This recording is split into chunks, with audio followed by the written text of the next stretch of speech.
Бид өнөөдөр өөрсдийн дунд ажиллаж амьдарч байгаа хүмүүсээ хэр сайн мэддэг вүлээ. Гэтэл хийсэн бүтээснээрээ, сурсан мэдснээрээ, үзсэн харснараа адилгүй, бүр бусдтай ч зүүрлэж харьцуулшгүй нэгэн бол Чойжовын Баатар.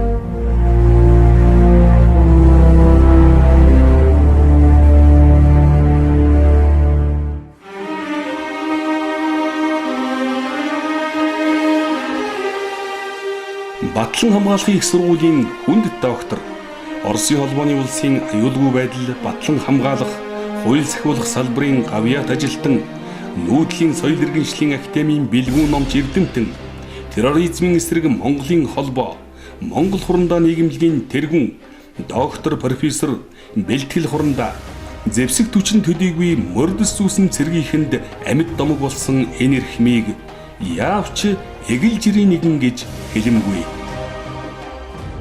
Цэргийн хүн болсноор бол би өөрийгөө одоо бахархдаг. Эх орныг хамгаална гэдэг бол тэр их оронд төрсөн иргэн бүгдийн үндсэн үүрэг байдаг. Цэрэг хүн бол тангар хөргөсний хувьд бол амь насаараа эх орноо хамгаалдаг ийм одоо жамтай. Түүний эзэмшсэн мэрэгжил боловсролн цэргийн гих тодтолтойч энэ биеийн дагтмаар, бахархмаар, бүр цагаахан атаархал төрүүлмээр их ажил бүтээж амжуулжээ. Дипломат алба, хууль сахиулах байгууллагуудын харилцаа хамтын ажиллагаа, засгийн газрын хариуцлагатай албан тушаал, гадаад улс орнуудтай харилцах бодлого чиглэл, төрийн бус нэр хүндтэй олон байгууллагуудыг толгойлж авч яваа зэргээс нь харахад аргагүй л эгэлгүй гихтж багдмаар.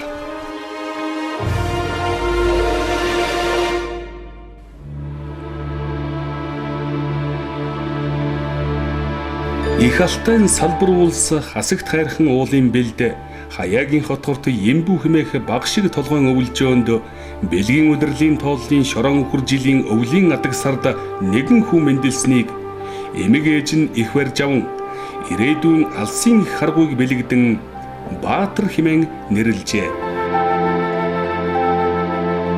Тэрээр эмэг ээж цэвэлмаа ээж Базарживын гар дээр өсөж торниж улмаар сумынхаан баг сургуульд 3 дугаар ангид хүртэл суралцаад амьдралын эрхээр сайн санаат ах дүүсийнхэн тусламж дэмжлэгээр дархан өртөө гэдэг баг шиг суурьнд шилжин ирж суурьшжээ. Өнчин бяцхан хүүгийн ирээдүйн амьдрал нөлөөлсөн хүмүүс нь хүргэн ах баярын дашням, эгч давг дөржийн эчин хурлоо нарын буянтнууд байлаа. Тэгэхээр хүний амьдрал бол их сонирм. Ховзээ бол танаас залаад явдсан шиг байгаа юм. Тухайлхан бол би 10 жилийн сургуулийг төгсчхоод магадгүй их сургуулийн цахилгаан инженерийн ангид одоо орох ийм бас чиглэлүүд байсан. Гэсэн чи Улаанбаатар хотод ирээд миний наг цах Загдаа гэж одоо сайхан цэргийн дарга байлаа. Энэ хүн маань намайг чи цэргийн сургуульд ороо. Эрэгчил цэрэг татгадаад явна. Чиний араас хөөдөлтөд явах хүн байхгүй. Тэгэл эцсүүлдээ чи бол яах вэ гэх зэрэг төгссөн сургуульчгүй юу ч үлдэн. Тэгээд ах минь намайг цэргийн ерөнхий дээд сургуульдаар өөрөө хөтлөж ирээд тухайн үеийн одоо болсон гүтний даргад энэ хүн ерөнхий цэргийн ангид л орох юм шүү гэж ингэж хэлсэн. Гэтэл эрдэнэтийн комиссийн намайг их хүүний ангид хуваарлсан байсан юм. Гэтэл тэр комиссээр би хүүний ангид ормооргүй байна. Ерөнхий цэргийн ангид одоо орё гэж намайг хэлэхэд комиссийн гишүүд тухайлхан бол генерал Дамданхүү тэргүүнтэй хүмүүсүүд бүгд инээлдэж үгүй чи ерөнхий цэргийн ангид орё гэж санал өгдөг бас хүн байдсан байна. Хүн бүгд л авт холбоо гэж яриад байдаг. Наад хүнээ хурдхан шиг бичээд аваарай. Тэр ерөнхий цэргийн ангид нь оруулъя гэж одоо хэлж байсан маань одоо надад тодхон санагдж байна. 1967 онд 10 дугаар анги төгсөөд дөнгөж цэргийн ерөнхий дээд сургууль гэсэн хаяг зүгээд үү таалгаа нээж буй алдарт түүх сургуулийн босхыг алхаж ерөнхий цэргийн ангийг сонгосон нь цаанаасаа ирээдүйн амьдралынх нь зөн совин байсан байж болох юм. Баатар хамт төгсөгчдөөс анх түрүүнд 1 жил хүрэх үгүйтэй ажиллаад ротын захирагч гэдэг албан тушаал томилогдож салбар нь тун удалгүй армийн тэргүүний рот хэмээх алдрыг хүртэж өөрөө хугацаанаас өмнө ахлах дэслэгт цолоор шагнагдан армийн тэргүүний залуу офицерын зөвлөгөөнд шалгаран оролцжээ. Харин 1974 оноос төрлөх цэргийн нэгдсэн дээд сургуультайгаа хувь заяагаа холбосон нь түүний амьдралыг үндсэнд нь өөрчилсөн гэж хэлж болно. Тэгээ ерөнхий сургуультай бусад ирсэн маань миний амьдралд бас л шин зүйл болсон юм байна. Би курсын дарга гэдэг энэ албан тушаал дээр нэг жил хүрэхгүйтэй ажиллаад 6 хүн сонгон шалгаруулалтанд орж анх удаа цэргийн ерөнхий дээд сургууль төгссөн хүн өөрийнхөө сургуульд багшилдах ийм эрх авсан. Тэгээ энэ бол намайг үндсэндээ цаашдаа ажиллах урам зориг одоо их сэргээсэн юм төвхтэй. Би багш байхдаа муу ажиллаагүй. Багш нарын социалистийн хөрөлийн одоо ахлагчаар томилогдож, сонгогдож, улмаар ном сурах чиг гараа авлага одоо боловсруулахад бас үлгэрчээ байсан. За ингээд удсан ч үгүй миний хүсэл мөрөөдөр болсон Бүрүүндийн нэрмжит цэргийн академид одоо явж суралцах ийм завшаан олдсон юм байна. Тэгээ би энэ академид бол 4 жил сурахдаа группийн дарга байж, улмаа сурлага цахилгаараач тэргүүний байж угаад төгсөж ирээд мөн л одоо ерөнхий дээд сургуультай ерөнхий цэргийн тэнхимээр эрхтэй томилогдсон.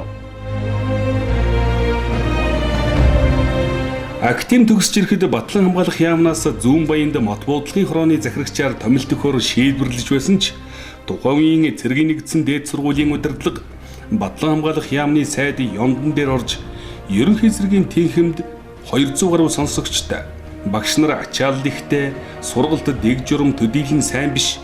Тэгээд ч энэ хүн манай захиалгаар бэлтгэгдсэн мэрэгжилтэн гэж нэг биш удаа асуудал оруулснаар төрлөх сургуультай ерөнхий цэргийн тэнхимийн даргаар томилогджээ.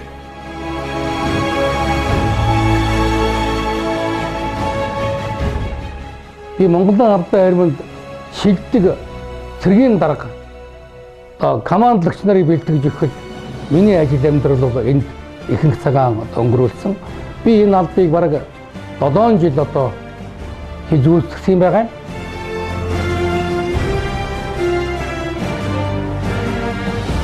Түүний хөдөлмөр бүтээлийг үнэлж Батлан хамгаалах яамнаас удаадраа шагнал урамшил хүртээж байсны дээр Монголын оюутны чуулга уулзалтанд төлөөлөгчөөр оролцох нэг багшийг сонгон шалгаруулахын тулд сургуулийн нийт сонсогчдын дунд нууцаар санал асуулга явуулахад ээлтэд тэргүүлсэн бол Улаанбаатар хотын 65 дугаар тойрогт депутатаар 65.7% саналаар сонгогдож нийслэл Улаанбаатар хотын орлогч даргад нэр дэвшиж өөрөө татгалцсан учраас энэ албанд очоогүй юм.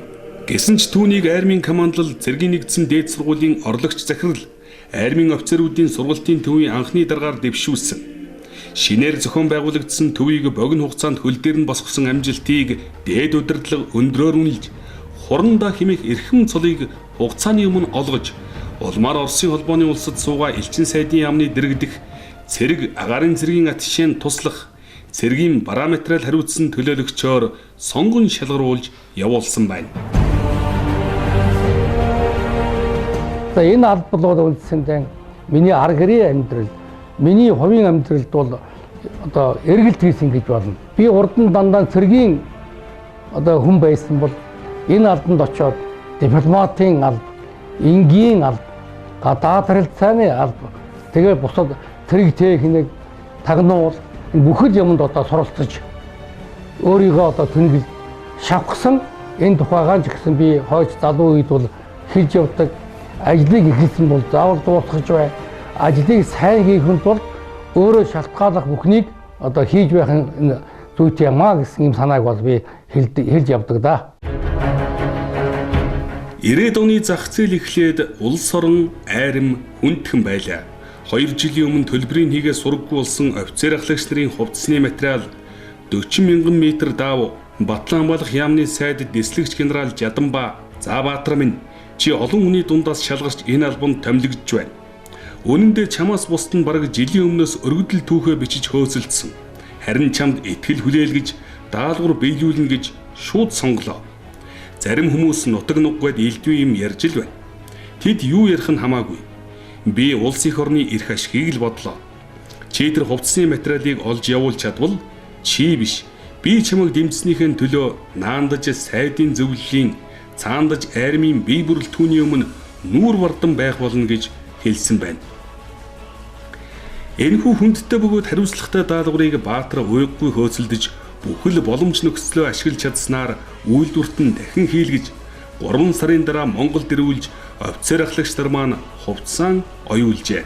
Тэрээр Батлан хамгаалах яамны хоорондын сургалтын төлбөрийг хөнгөлж бүр тэглэж тасалдаад байсан академи дээд сургуулийн сургалтыг дахин эхлүүлж параметрийн Баатарын үлдэгдэл төлбөрийг хүчингүй болгож 500 мянган $5 буцалтгүй тусламжийг 2 сая 318 мянган $5 түргэж гэрээ байгуулжээ. Мөн л Жаданбаа сайдаас академид энэ жил хэдэн хүн явуулъя, ямар л арга байна хөөцөлд гэсний үндсэнд сайхан сэтгэлтэй Орос нөхдийн дэмжлэгтэйгээр төр засгийн мэдээ материал хэвлэдэг Нов Евремия сэтгүүлд холбоотнууд мөнгөө төлснө гэдэг нийтлэл хэвлүүлсэн удирдлагуудын сонор төрч хэвлэгдээд 3 хоногийн дараа Оросын холбооны улсын Батлан хамгаалах яамны гадаад харилцааны газартай хөнгөлөлттэй нөхцлөөр суралцах гэрээ байгуулж Монголоос 5 офицерыг бүр сургалт эхлээд сар гаруй хугацаа өнгөрсөн байхад очиулд хичээлд нь оруулж байсан гэд яриад байвал дуусахгүй хөвөрнө. Тэдгээр офицерууд өдгөө гялдсан сайхан хурандаанууд явж байна. Энэ хугацаанд Батлан хамгаалах яамны сайдын хэмжээний айлчлалыг 3 удаа зохион байгуулж протокол, санамж бичиг гэрээ байгуулжээ. Энэ тухай сая бас зарим юмдаа ном нэвтрүүлэхдээ оруулсан байгаа. Энэ албанд би нэг 4 жил хүрэх үетэй ажиллаад улмаар хууль дотоод хэргийн сайдын төлөөлөгч Атаршаа 2 дугаар нарийн бичгийн дарга 1-р нарийн бичгийн дарга гэсэн энэ хүндтэй албыг хассан. За энэ алба бол мөн шинээр зохион байгуулагдсан алба. Урдам нь бол хууль захиалга хамтаа ажиллагаа хариуцсан тийм нарийн бичгийн даргын оронтой байгаагүй бол энэ оронтойг бол 1997 онд шинээр бий болгож анхных нь томилт авсан хүн бол одоо бий байгаамаа. Тэгэхээр амьдралдаа бол би олон юмыг шинээр эхлүүлсэн бүгнээ бас ажил болгож явсны нэг жишээ энэ болов гэж би одоо боддог. Магдашгүй улс их оронд тэр хүний хэрэгцээ хаана илүүтэй байна, тэд ч сонголт хийсэндээ алдаагүй нь ойлгомжтой. Түүний дипломат албаны нэгэн хэсэг нь хууль сахиулах албанд зүтгэсэн он жилүүд юм. Хууль зүйн дотоод хэргийн сайд амар санаа санал болгосны дагуу хууль сахиулах байгууллагууд хариуцсан төлөөлөгч Аташшээгээр гадаад хэргийн яам хууль зүйн дотоод хэргийн сайдын хамтарсан тушаал гарснаар буцаж томилогдсон юм. Хууль хүчний байгууллагуудыг хариуцж байхдаа сайд түүнтэй дүүцэх зиндааны 10 гаруй агентлаг тусгай газрын 20 шахам айлчлал зохион байгуулж холбогдох бичиг баримтанд гарын үсэг зурулж ялтан солилцох яам хоорондын хамтын ажиллагааны адъюнктур академид суралцах 2 улсын иргэдэд харилцан эрх зүйн тусалцаа үзүүлэх зэрэг 10 шахам гэрээ байгуулжээ. Мөн улсын дээд шүүх, улсын ерөнхий прокурор, үндсэн хуулийн цэцгийн дарга нарын айлчлалыг гардан хариуцж 20 гаруй жил Монгол улсад ирээгүй Оросын холбооны улсын дотоод явдлын яам, хууль зүйн яамны сайд, үндсэн хуулийн цэцгийн даргын айлчлалыг зохион байгуулжээ. Оросын холбооны улсад дотоод хэргийн яам, шүүхийн шийдвэр гүйцэтгэх ерөнхий газрын чиглэлээр суралцагчдын төлбөрийн асуудлыг Оросын холбооны улсын тал бүрэн хариуцахаар бүр цалинтай байхаар гэрээг үзгэлсэн нь Үнэнхүү Хурандаа Баатрын гавьяа зүтгэл гэж салбарынхан ярьдаг. Энэхүү гэрээ 1999 оноос хэрэгжиж эхэлсэн гэж үзвэл жилд $850,000-аас $1 сая цэвэр ашиг улсад оруулж одоо энэ гэрээгээр 200 орчим сонсогч суралцж байна.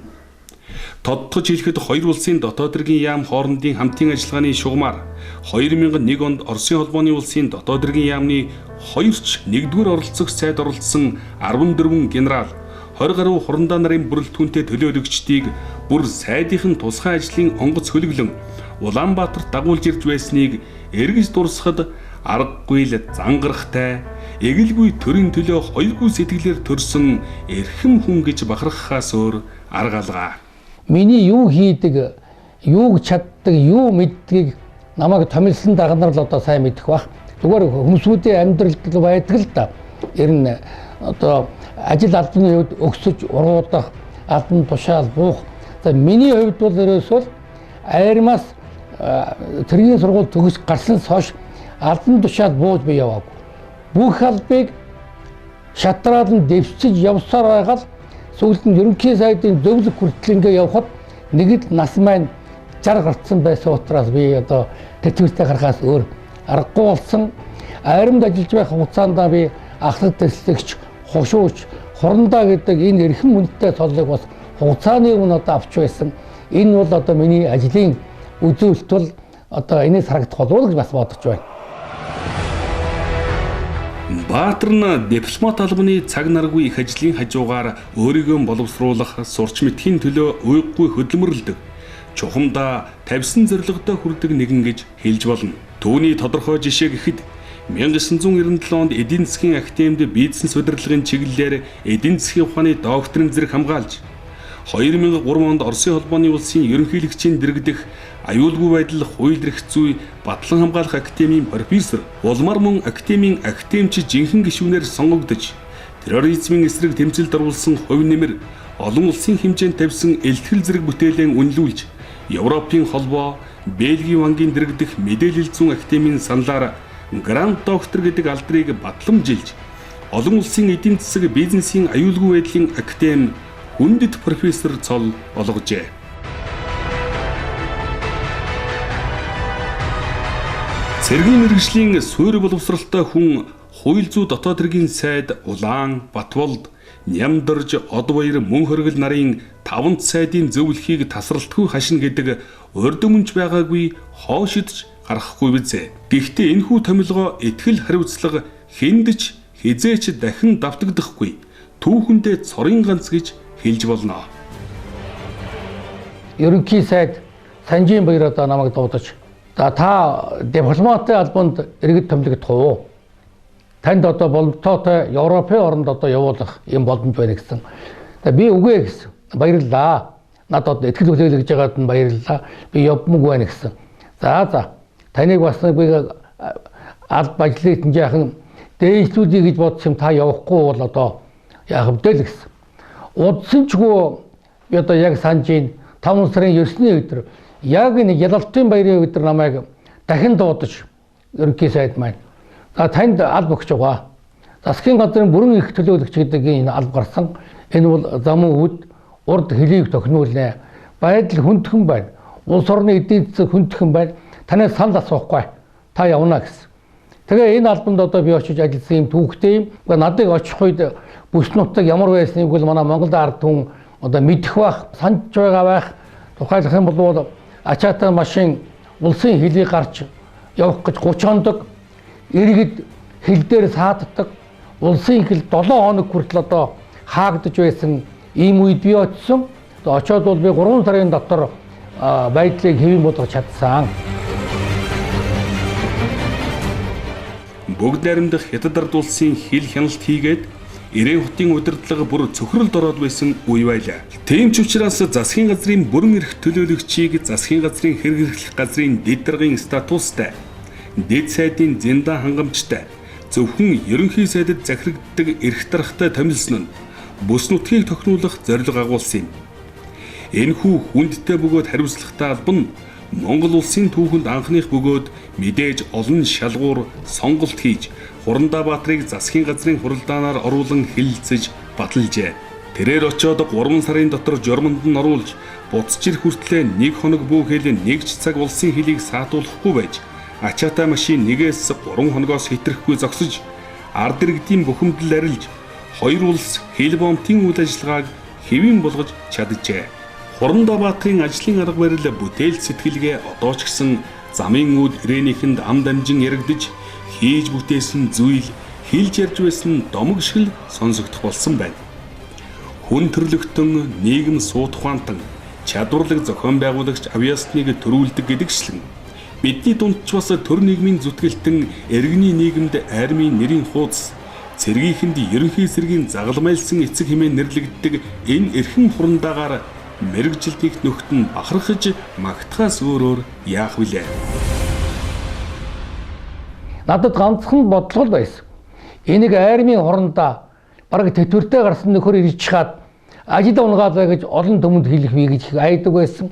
Яагаад үхтэн зэрэг Баатар гэж хэлэхээсээ илүү армийн хурандаа гэж одоо толлогдох бол одоо их сонирн байсан. Тийм учраас армийнхаа нөрдлийг хамгаалж энэ хугацаанд 2 жилийн томилттой очоод 4 жилийн хугацаанд бүс нутгийг бол хэвийн хэмжээнд нуруулад одоо төгсгөлд нь болоод бүр өөрөө бутаж ирэх санал тавьж би ирсэн ийм л түүхтэй юм да. Бүс нутагт амархан богино хугацаанд урд өмнө олон жил хийгдээгүй ажлыг бүтээж, зохион байгуулж, олонний талархлыг хүлээсэн учраас энэхүү эрхмийг харьяа байгуулга хамт олон өндрөөрүүлж, хүндэт төмөр замчин, хүндэт гайлчин, гадаадын иргэн харьяатын тэргүүний ажилтан, тагнуулын байгууллагын эх орны төлөө нэгдүгээр зэрэг, тусгаар тогтнолын ордон, Монголын худалдаа аж үйлдвэрийн тэнхимийн дээд шагнал хиймэр одонгоор тус шагнажээ. Миний бие төрийнхөө төлөө, армийн төлөө, ерөн төрөөс заалгасан үүрэг мэдүүлэхийн төлөө 17 настайгаас 62 нас хүртлээр бол төрд үтгсээ. Төрийн бус одоо байгууллагууд намайг урьж, зарим би өөрөө байгуулж энгийн үйл ажиллагаа явуулж байна. Терроризмын эсрэг Монголын холбоо гэдэг бол дэлхийн 40 оронд одоо танигдсан олон улсын хэмжээний энэ байгууллага. За үүнийг одоо би удирдах байна. Энэ байгууллагын одоо бүрэлдэхүүнд одоо монголчуудын хувьд хэд л 10 хэдэн гавьяат төрийн шагналтууд 20 гаруй доктор, профессор, 7-8 генерал энэ бүрэлдэхүүнд ордог гэхдээ энэ бол ямар нэр хүндтэй байгууллагууд ойлгомжтой байгаа. Хурандбаатар төр нийгмийн төлөө зүтгэхийн зэрэгцээ төрийн бус олонж байгууллагуудыг санаачлан удирдах, зарим нь Монгол улс төдийгүй олон улсын хэмжээнд үйл ажиллагаа явуулж байна. Терроризмын эсрэг Монголын холбоо, аюулгүй байдал хамгааллын академи, Монгол хурандаа нийгэмлэг, Алтай оюуны хөгжил ассоциацийн тэргүүний сонгуульт ажилтан бол Монголын бильярдын холбооны дэд тэргүүн, үндэсний олимпийн хорооны гишүүн ажээ. Терроризмын эсрэг үйл ажиллагааны чиглэлээр олон улсад танигдсан энэ чиглэлээр олон улсын арга хэмжээ хурал цугларалтанд 20 гаруй удаа оролцож, дэлхийн 100 орны чуулга уулзалт, Оросын холбооны улсад сургууль төгсөгчдийн анх дугаар уулзалт, Истанбулд болсон дэлхийн хүний эрх аюулгүй байдлын 2 дугаар симпозиум, Азийн хүний эрхийн 3 дугаар чуулган, Америкийн нэгдсэн улсын Кентукки мужийн Ричмондын олон улсын цагдаагийн байгууллагын 2 дугаар зөвлөгөөн, Москвагийн терроризмтэй тэмцэх олон улсын 1, 2, 3 дугаар форум, Энэтхэгийн Хайдербадын цагдаагийн дээд академийн сургалт, Америкийн нэгдсэн улсын Аляск мужийн олон улсын аюулгүй байдлын туршлага судлах уулзалт, Японы Токиод болсон Азийн бүс нутгийн аюулгүй байдлын симпозиум зэрэгт эх орноо төлөөлөн оролцож үг хэлж, Унгар улсад болсон дэлхийн пирамид бильярдын авраг шалгаруулах 7 дугаар тэмцээнд Москвагийн бүсээс шалгарч Монгол улсаа төлөөлсөн бол 10 шахан төрийн айлчлалын бүрэлдэхүүнд багтаж, терроризм, аюулгүй байдлын чиглэлээр мөн 10 гаруй удаа төлөөлөгчийн бүрэлдэхүүнийг ахлан явж дэлхийн 4, 40 гаруй улсаар очисон байна. За энэ Монгол хурандаа нийгэмлэг гэдгийг та нар бэлэхнээ мэднэ. Бид жил гаргахны одоо хугацаанд Монгол улсын хэмжээнд төдийгүй олон улсын хэмжээнд Монголд нэг ийм байгууллага байд юм байна. Энэ байгууллагатай холбогдсон хамтран ажиллая. Эдгээр маань цэргийнхаа төлөө, ялангуяа тэтгэвэр чөлөөнд гарсан цэрэг армийнхаа төлөө анхаардаг нэр нөлөөтэй байгууллага гэж одоо үздэг юм байна. Тэгэхээр энэ байгууллагыг мөн л одоо би удирдан чиглүүлж одоо явж байгаа. Тэгэхээр энэ хүнээс үзэх юм бол одоо ямар ч байлаа гэх надад оюуны болоод хөдөлмөрлөх, ажиллах потенциал, энерги боломж байдгийн байна. Боломжийн маань манай найз нөхдүүд, дээд удирдлага маань мэддэг учраас би энэ одоо олон жил төр засгийн хариуцлагатай өндөр албан тушаалыг одоо би хашиж явжээ. Цэргийн нэгдсэн дээд сургуульд тэнхимэн дарга байхдаа мэргэжлийн чиглэлээр орчин үеийн ерөнхий цэргийн байлдааны ажиллагааны үндэс, давших байлдаан зэрэг цөөнгүй тооны гарын авлага, сурах бичиг, терроризм, аюулгүй байдал, гэмт халдлага, аюулаас өөрийгөө хамгаалах, Ембүү сувраг, засгийн газрын бүрэн эрхтэд төлөөлөгч, Алтан Москва үлэм мартагдах он жилүүд, бурхантын хүүхдүүд зэрэг цаг үеийн тулгамдсан асуудлыг тусгасан болон дурсамжийн чиглэлтэй номууд, улмаар Монгол хурандаа хэмээх 10 бот номыг санаачлан ерөнхий редактораар ажиллахын зэрэгцээ. Батлан хамгаалахын их сургууль, хууль сахиулахын их сургуульд эрдмийн зөвлөлийн гишүүнээр сонгогдсон. их засаг олон улсын их сургуулийн ректорын зөвлөх удирдах зөвлөлийн нарийн бичгийн дараагаар ажиллаж байна. Өнгөцгөн харахад юу бүтээлээ, юу хийлээ гэж боддог боловч яг хийсэн юм эргээд нэг дурсахад бас би улс их орондоо цэрэг аримдаан ер нь олон улсын байгууллагын хэмжээнд бас баггүй зүйл хийжээ гэдгийг бодогдож байна. Бас хийсэн зүйлээрээ ч одоо би бас бахархаж байна. Яад үхтэн зэрэг миний хийж бүтээснээр өнөөдөр хууль бүтний байгууллагад болоод мөн гадаад харилцаа, хил бомбын үйл ажиллагаанд олон зүйл одоо хэрэгжиж одоо ч тэднэр маань яг амьдрал дээр бодитойгоор үр дүнгээ өгөөд явж байгаад нь бол би бас өөрөөрөө бахархаж байна. Хурандаа Баатрын гэр бүл Дулам сүрэнгийн оюун бэлэг, түүх нийгмийн ухааны багш мэргэжилтэй, олон жил цэргийн нэгдсэн дээд сургуулийн нийгмийн ухааны тэнхимд лаборант, арга зүйчээр ажиллаж байна. Эднийх 5 охинтой цөмөл гадаадад, тухайлбал Оросын холбооны улс, Америкийн нэгдсэн улс, Англи, Франц улсад дээд боловсрал эзэмшснээс үндэстэй бүхэн салаалдгийн нэгэн адил өдгөө 10 зээтэй болж аз жаргалаар дүүрэн өнөр өтхөн гэр бүл болжээ. Мөн дүүсэн нутгийнхаа төлөө би Алтан оюуны ассоциац гэж ийм байгууллага байдаг. Алтан нэр хүндэттэй 200 гаруй эрдэмтэн судлаачдар багтсан ийм одоо хүндэттэй байгууллага. Энэ байгууллагыг одоо бас би удирддаг. Урд өмнө Алтай сан гэдэг бас байгууллагыг санаачилж байгуулад энийг одоо удирж байсан юм байнамаа.